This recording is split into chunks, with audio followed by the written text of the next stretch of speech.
here listening and watching is the fact that there's NFL football tonight. The Chargers 1-0 against the Chiefs 1-0. This is a great game that will echo through the schedule. Remember, there was that Thursday night game between these two teams in Arrowhead in 2018 where it looked like after the Chargers won, they were seizing the 1 seed year. Right. They stumbled on a Saturday against the Ravens, a team they would beat in the wild card round, but they stumbled at home on a Saturday against the Ravens. I remember Mike Tirico on the call of that game. It was one of the Saturday night end-of-season college football is over games. And if the Chargers win that game, the road to the Super Bowl that year goes through L.A., goes through the 30,000-seat soccer stadium they were playing in at the time. So this is a huge game. I almost wish that this one wasn't happening this early. Yeah. This feels like one that should happen later in the year, but I'll take it. I'll take it. It's a huge game. And I think it was handpicked by the NFL to ensure that maximum people will sign up for Amazon Prime Video, make sure they know how to get to it, and get there tonight. And I hope they're right, because I got a feeling they haven't done enough to get the word out, Chris. Well, you're right. I mean, I'm with you there. It's not like in your face all the time to where when you said it yesterday, I was like, oh, yeah, that's right. This game's on Amazon on Thursday. And, I mean, I'm paying attention to a lot of NFL content on a daily basis. So it doesn't seem like the word's out there maybe like you want it to be. But the word is out there on these two teams, and the word is out there on these two quarterbacks, where I think that's where people are going to go, wait, Thursday Night Football's on as the day goes on, and they're going to figure it out because, you know, like you said, it's special. We talked about it yesterday. It is kind of stinky that it's this early on, but it is also awesome that it's the first short week, and we get to see these two teams who have kind of rebuilt themselves to a degree in the offseason, and then Mike, I know you don't do a quarterback ranking and like I do every year, but I don't think you're going to disagree that this are, for my money, two of the three best quarterbacks in the game. You know, we add in Josh Allen in the mix, and, hey, I don't really care how you rank them.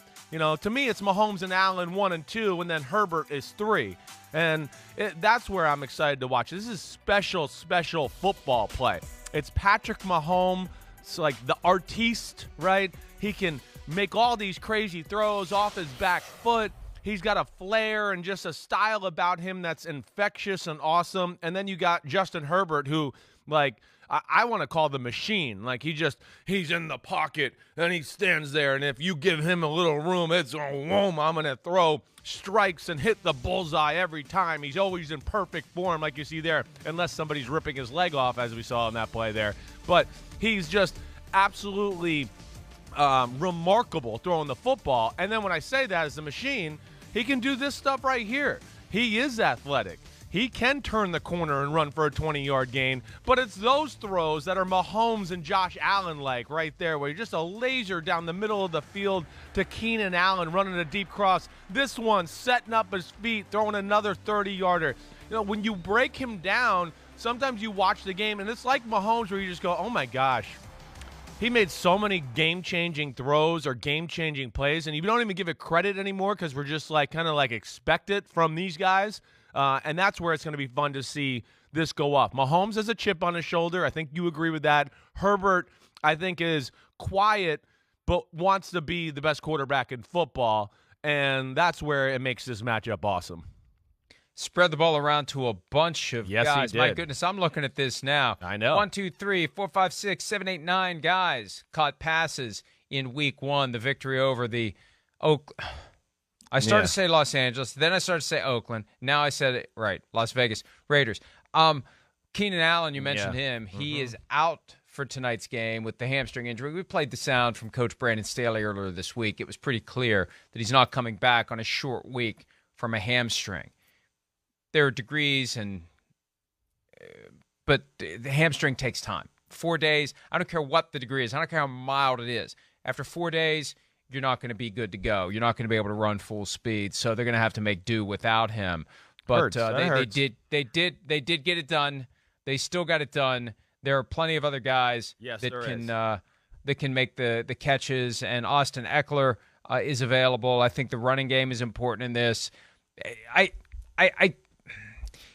I struggle with the strategy of if you're the Chargers, do you try to shorten a game? Do you try to slow it down when you've got Justin Herbert? No. Or do you just go full out, all in?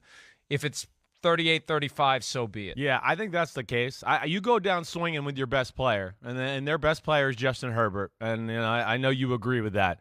Mike, I think this is the case that just kind of hits you in the face where you go, wait, we got the Chiefs, kings of the AFC for a while, kings of the AFC for a while, kings of the AFC West for, we're getting to what, a decade here? They've won 7 in a row, right, where they've won the AFC West.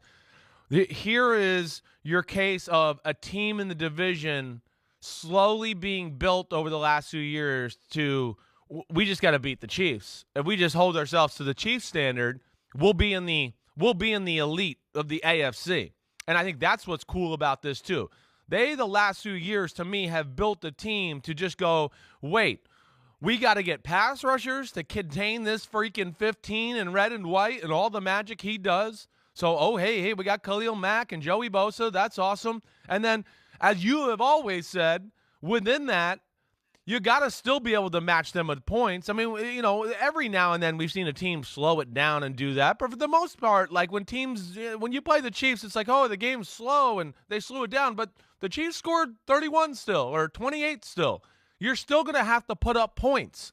And so they're built on that side too. They're built to get in a shootout. And then I think when you couple the fact that they got a very good offensive line with the Chargers now, and they can really pass protect. I'm not sold on their run game, but I don't think they really care, kind of like the Chiefs. They're just going to run it every now and then to keep you honest. And that's where I look at it and just go, I think we could see fireworks tonight. I know there's some good pass rushers on both sides of the ball, but I think there's some good offensive linemen on both sides of the ball that can negate that. And then it gets into secondary playmaking, scheme, who does something creative that way. And that's what I'm going to be interested to see in the matchup. But, yeah, I don't know, Mike. I'm one that, you go down with your best guy here and you get in if you got to get in the shootout, do it. They weren't scared to do it last year, and they went into Kansas City early in the year last year when the Chiefs were still kind of finding their way for the season and pulled off an upset and were very aggressive. And I don't expect them to be much different tonight.